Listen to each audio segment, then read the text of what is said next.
اور ہم نے اس قرآن کو سچائی کے ساتھ نازل کیا ہے اور وہ سچائی کے ساتھ نازل ہوا، اور اے محمد صلی اللہ علیہ وآلہ وسلم ہم نے تم کو صرف خوشخبری دینے والا اور ڈر سنانے والا بنا کر بھیجا ہے۔ ورحمۃ اللہ۔ اللہم صلی علی محمد النبی الامی وعلی آلہ وسلم تسلیما۔ محترم سامعین، سورۃ العادیات پڑھیں گے کہ سورۃ العادیات کے اندر اللہ تبارک و تعالی نے کیا بیان فرمایا ہے، اس کو جاننے کی کوشش کریں گے۔ سورۃ العادیات میں اللہ تبارک و تعالی نے جنگی گھوڑوں کے کچھ حالات و صفات کا ذکر فرمایا اور ان کی قسمیں کھا کر ارشاد فرمایا کہ انسان اپنے رب کا بہت ہی بڑا ناشکر ہے۔ تو سورۃ العادیات کے اندر اللہ تبارک و تعالی نے جنگی گھوڑوں کی فرمانبرداری اور اس کی اطاعت کو ذکر فرمایا کہ جنگی گھوڑے انسان کے ایک اشارے پر اپنی جان کو خطرات میں ڈال دیتے ہیں، جبکہ ان گھوڑوں کو انسان نے پیدا نہیں فرمایا، صرف انسان اس کو دانہ اور پانی دیتا ہے۔ اس کے بالمقابل ایک انسان ہے کہ انسان کو اللہ تبارک و تعالی نے حقیر نطفوں سے پیدا فرمایا اور ان کے اندر عقل دی، شعور دیا اور بے شمار انعامات سے سرفراز فرمایا۔ اس کے باوجود وہ اللہ تبارک و تعالی کی نافرمانی کرتا ہے اور اپنے رب کا ناشکر کرتا ہے۔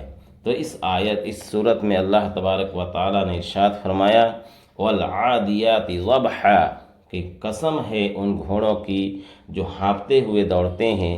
عادیات کے معنی ہوا دوڑنے کے، یہ ادعن سے مشتق ہے، ادعن سے نکلا ہے، جس کا معنی ہوا کہ دوڑنے کے، اور ضبحا ہانپنا۔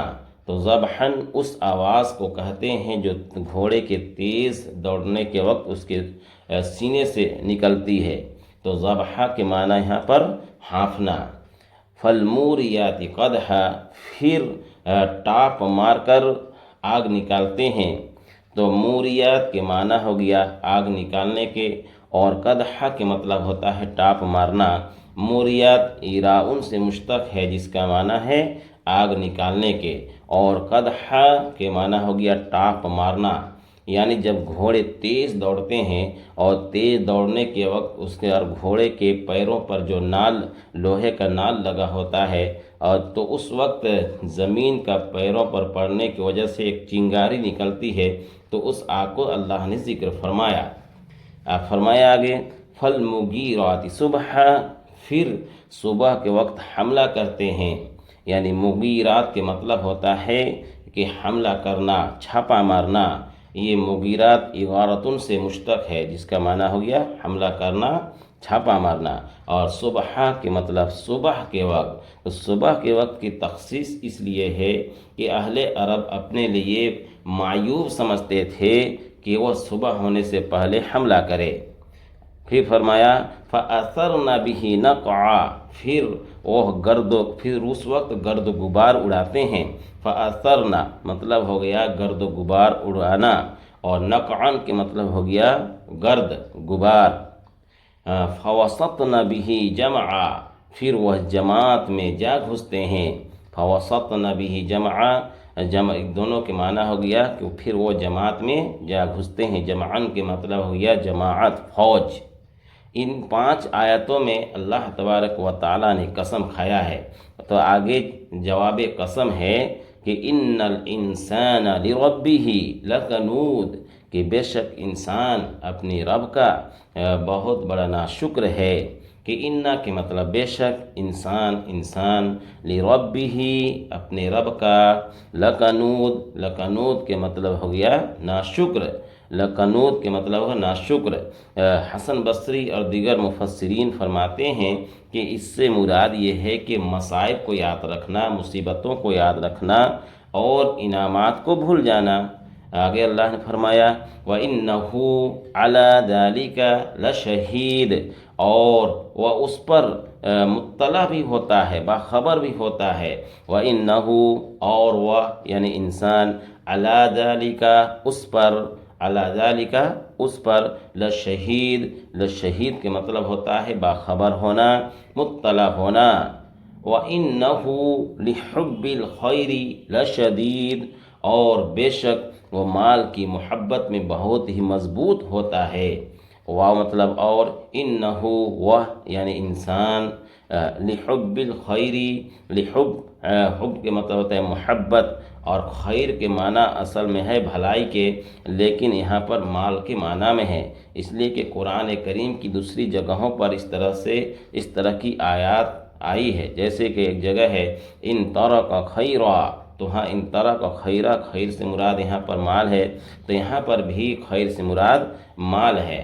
تو بے شک وہ مال کی محبت میں لشدید کے مطلب ہو گیا سخت، مضبوط، تو لشدید کے مطلب سخت مضبوط۔